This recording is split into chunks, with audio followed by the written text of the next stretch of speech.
Yeba fana bancane. Anongesa. Hawu sanibonana. Seyiyo ingodlungudla nomali imoto enkulu. Ethola ezinye imoto.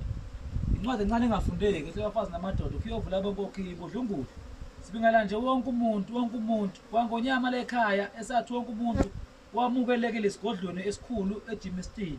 Okwenza khona imkhuba nje banibona inyosi lezi engimnazo la. So woza nawe usondele ekhaya uma ufuna usizo kunabantu abakuDisemba manje babheka izinto ukuthi azenzeke into empilweni yabo akwenzeki lutho kunabantu abaneyinkinga engaqhaqheki so ke wozana ekhaya nikhulume nabo nabamadoda manje nikhulume nabo ziyokwenzeka izinto abantu babana bela lamadoda awumsebenzi wabo masikunikile ibutho uhlushwa umuntu uyabona ukuthi akuhlukumeza so ndela simthumele nalabantu ababona awuthiwa bondla izingane zabo woza sibathumele amadoda bakwazi ukondla yiloko esingakusho inamba lekhaya 076 70 55196 asidibane esigodlweni eJimston uma uthe nje 21 West Deep Road Jimston uzofuna usithole lapho siyabonga nisale kahle nabakhosana bye bye.